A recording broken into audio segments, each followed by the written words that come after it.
El gobierno de Benjamín Netanyahu ya ha asesinado en Gaza a unas 30.000 personas, según los datos del Ministerio de Sanidad de Palestina. Además, todos los niños de menos de 5 años se encuentran en riesgo de sufrir una grave desnutrición, según especialistas de la ONU. En medio de este panorama, Estados Unidos ha anunciado la construcción de un muelle flotante para hacer llegar ayuda humanitaria a la zona, al tiempo que la ha lanzado durante los últimos días desde aviones, lo que ha ocasionado la muerte de al menos 4 palestinos. Para profundizar en este tema, ya estamos en diálogo con el analista internacional Leo Harari. Leo, muchas gracias por estar del otro lado. Buenos días, con mucho gusto. Leo, ¿cuál es la situación hoy en día en la Franja de Gaza? Bueno, creo que todo el mundo está al corriente porque está muy cubierto por la prensa. Estamos frente a una situación desesperante desde el punto de vista humanitario y probablemente preparándose un empeoramiento de la situación de la población, porque hoy, primer día de ayuno del mes de Ramadán,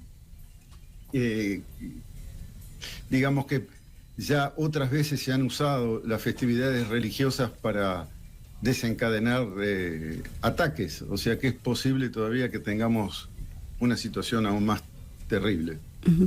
Sí, Leo, por un momento se pensó que quizás fuese posible llegar a un alto del fuego, por lo menos ante estas festividades, ¿no? Pues yo nunca lo creí. No está dentro de los planes estratégicos del gobierno de Netanyahu, que tiene como claro objetivo la eliminación de la mayor cantidad de palestinos posibles. Ya hablaban de 500 kilómetros de subterráneos, mostraron 10 metros o 15 metros, y el sótano de un hospital, y luego no han mostrado prisioneros palestinos, ningún dirigente importante capturado. Lo que sí están haciendo es matar población civil. ¿Y a quién le conviene que este conflicto continúe? Sobre todo le conviene al gobierno de Netanyahu. No se olviden que el señor Netanyahu tiene 3 casos de corrupción, nepotismo y abuso de confianza, y tendría que estar preso si se sigue con la decisión de los tribunales, cosa que no pasa porque está ejerciendo gobierno con una coalición realmente profundamente reaccionaria, racista y agresiva, principalmente porque quiere sobrevivir a su situación penal, por un lado. Por otro lado, en Estados Unidos, el presidente Biden está haciendo una pirueta rayana casi en la hipocresía total, porque al mismo tiempo que insisten con grandes medios para facilitar la llegada de ayuda humanitaria, esta misma semana pasada ha mandado toneladas de municiones. Y cuando digo municiones, no estoy hablando de balas para pistola, estoy hablando de misiles, cohetes, es decir, municiones modernas y mortíferas, sin avisarle al Congreso, porque está exonerado de esa obligación. O sea que se habla de ayuda humanitaria. Por otro lado, no ha demostrado capacidad suficiente para influir con Netanyahu, que es un gran partidario de Trump. O sea que le está también debilitando la campaña presidencial a Biden.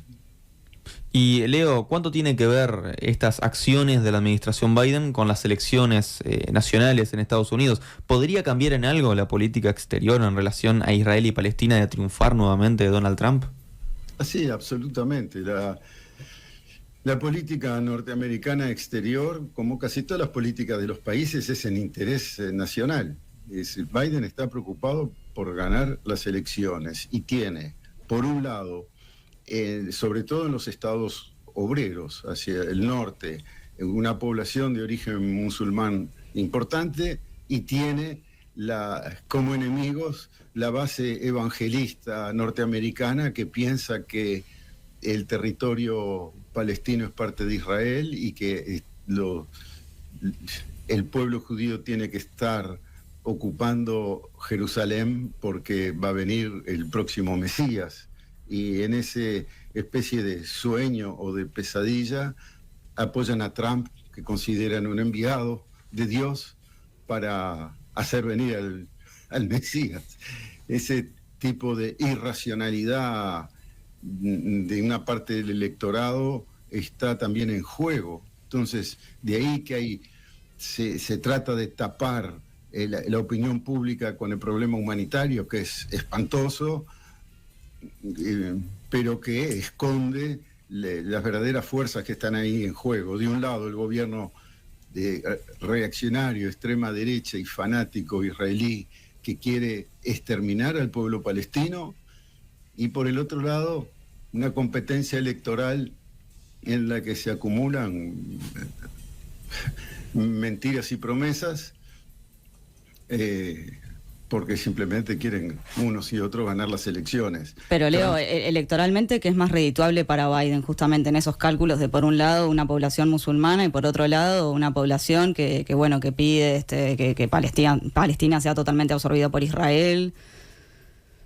Mirá, él mismo no lo sabe, porque está jugando en todos los frentes. Tiene un gran problema interno dentro del Partido Demócrata, donde hay una corriente progresista importante, sobre todo liderada por Bernie Sanders, que quiere parar inmediatamente las actividades militares para poder ocuparse de la población civil, y eso no tiene salida de este lado, desde ese punto de vista. La situación es políticamente bastante imposible. Los discursos son contradictorios. Estados Unidos vetó en el Consejo de Seguridad de Naciones Unidas toda iniciativa que llevara a parar las actividades militares y buscar una negociación. Simplemente puso el veto, cosa que tiene un peso político importante y consecuencias. O sea que quieren facilitar la parte militar del gobierno de Netanyahu y quieren al mismo tiempo demostrar que están muy preocupados por la sociedad civil. Uh-huh. ¿Qué posibilidad hay de que este conflicto siga escalando en la región? Todas.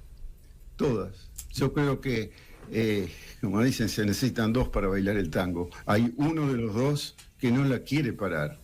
Para empezar, esto es una historia vieja, pero el fin de esta historia para el gobierno israelí es el fin de la población palestina. Lo están demostrando. Es una sociedad, creo que es la más joven del mundo. Hay más niños en Palestina con respecto a la población que en cualquier otra parte del mundo. Y llevan ya la mitad de los muertos. Hay más muertos civiles en Palestina, en Gaza, que los que han tenido el ejército ucraniano en 2 años de guerra. Unos 31.000 soldados cayeron matados por las balas rusas y más de 31.000 palestinos por las bombas israelíes. Leo, pero tú decís por un lado, está el interés de una de las partes, por lo menos, ¿no?, de Israel en continuar con esto. Pero ¿qué pasa justamente con el entorno, no? Si pensamos, está Egipto de por medio, Irán, Irak. Bueno, para empezar, yo no digo Israel.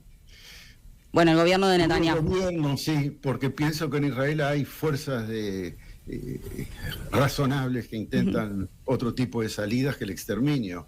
Ahora, la situación es muy grave en la región. Tenés el Hezbollah desde el Líbano atacando regularmente el norte de Israel, y Israel respondiendo con bombardeos dentro del territorio libanés, y tenés la ribera occidental en donde hay actos de ataque constantes también, o sea que Jordania va a estar comprometida. Egipto siempre, incluso desde 1948, cerró la entrada a los refugiados palestinos. Es prácticamente el único país árabe que no aceptó refugiados palestinos, y es ahí donde está la mayor presión, en el sur de Gaza, en Rafah, en donde está el supuesto pasaje que sería razonable de los camiones con ayuda, pero que no quieren que salga la población. Las primeras medidas del ejército israelí fue empujar la población del norte al sur, agolparlos todos juntos en el sur, con lo cual meten una presión que Egipto respondió levantando barreras y muros. ¿Y qué es lo que hacen? Juntan a la gente y después bombardean de dónde está la gente. Pues eso es lo que está pasando. ¿Y cuál es la postura de la Unión Europea en este momento? Pues la Unión Europea tiene sus propios y grandes problemas, y su tema principal es Ucrania, que está pasando en su propio territorio. Es limítrofe con países de la Unión Europea. Políticamente están a favor de Israel como tal, porque es lo que históricamente han hecho. Israel ha sido creado sobre todo por comunidad sionista de origen europeo, fundamentalmente de origen europeo. Incluso en los primeros tiempos ni siquiera los que eran de origen árabe, aunque fueran judíos, tenían lugar. O sea que es un país, un enclave occidental en el Medio Oriente, y lo están apoyando. Pero se están enfrentando a una cantidad de problemas con respecto a la guerra de Ucrania. Entonces, el resultado final de todo eso es el armamentismo, es el aumento enorme de los gastos militares sin precedentes desde la guerra, desde la Segunda Guerra. La fabricación de armas, que ha aumentado de manera espectacular. Francia pasó a ser ahora el segundo exportador de armas del mundo, ganándole a Rusia. Y ese es el efecto en Europa, donde no existe un liderazgo político demasiado visible, con una Alemania que aumentó en 1/3 su presupuesto militar, con el ingreso de Suecia a la OTAN. Y en realidad está todo yendo, en mi opinión, en el mal camino. Uh-huh. En otro orden, bueno, a lo largo de Europa siguen las protestas del campo, que con sus movilizaciones desde enero han llegado hasta paralizar el ingreso a algunas de las capitales más importantes, ¿no? ¿Qué base ideológica suele haber en este sector? ¿Qué respaldos políticos tienen? Es una buena pregunta, porque realmente la agitación es muy grande. Si recuerdan, ya había empezado en Francia hace un tiempo. Hay razones muy concretas. Uno es que el Pacto Agrícola Común es la principal política de la Unión Europea en cuanto tiene que ver a presupuesto. Lo que más se gasta son en los subsidios y los apoyos a la producción agrícola, que hace 30 años estaba basada en pequeños establecimientos rurales, muchos familiares. Hay millones de productores agrícolas que han visto que en la última década por lo menos, que no le aumentan más, ni siquiera corrigen la inflación en lo que son los subsidios. Subsidios que están justificados por el nivel de la exigencia de las normas de la producción agrícola, la restricción de pesticidas y herbicidas, que ha sido importante y que reflejan la ascensión de un cierto movimiento ecologista. Leo, perdóname, que justamente a partir de estas protestas han logrado frenar también, ¿no? Sí, ahí hay tironeos de un lado y de otro. Por un lado están los intereses de las grandes agroquímicas, que siguen defendiendo el uso de los pesticidas. Por otro lado están las grandes empresas agrícolas, que les interesa comprar los pequeños terrenos y hacer grandes terrenos para poder usar la maquinaria más moderna, aumentar la productividad. Todo eso, yo ya lo hablaba hace muchos años, cuando se empezaba a hablar de el acuerdo de Mercosur-Unión Europea. A mí me parecía que nunca iba a prosperar, y sigo pensándolo, porque están esos intereses ahí. ¿Y estas movilizaciones le juegan en contra a estos posibles acuerdos? No sé a dónde van a ir, porque ahora en junio tenemos las elecciones del Parlamento Europeo. La mayor parte de los países están en situaciones políticas complejas. Después tenés una razón ahora circunstancial, pero muy importante, que es que en apoyo a Ucrania se han levantado los aranceles y todo tipo de barreras arancelarias para la exportación de los cereales ucranianos que están compitiendo con grandes productores como Polonia. Polonia, que abrió sus brazos para recibir refugiados ucranianos y que ha hecho todo lo posible para apoyar al gobierno de Zelensky, está en estos momentos boicoteándolo porque les ataca económicamente la producción de cereales polacos. Entonces, también ahí hay una especie de acrobacia política para al mismo tiempo apoyar a Ucrania y no fundir a los agricultores, no solo polacos, pero sobre todo polacos que están muy enojados con eso de que le ponen impuestos a sus propios productos y se los liberan a los ucranianos. Leo, vuelvo al punto anterior pensando en esto que te consultábamos de las bases ideológicas, porque en esto de las protestas del campo, ¿no? Se han escuchado voces que dicen, no, esto no tiene nada que ver con la derecha, acá hay gente de todos los partidos políticos, pero también es cierto que hemos visto manifestaciones, por ejemplo, en España, ¿no? Que no son necesariamente ante los organismos del gobierno, sino ante la sede del PSOE. Entonces, ¿cómo hay que leer estas cuestiones? Es cierto, es decir, cada fuerza política intenta aprovecharlo a su manera. Este tipo de movimientos sociales aprovechan más bien a la derecha, porque llevan a un aislamiento, a un reflejo de cada cual proteger su chacrita y dejar el proyecto común de una Europa moderna y civilizada, pero con grandes contradicciones, de lado, y la derecha está haciendo su gran fiesta con todo esto. Decías, para cerrar, que ahora justamente en junio vamos a tener las elecciones del Parlamento Europeo, y en ese sentido, bueno, la ultraderecha tiene allí candidatos de distintos países para el Parlamento. ¿Cómo ves esas elecciones?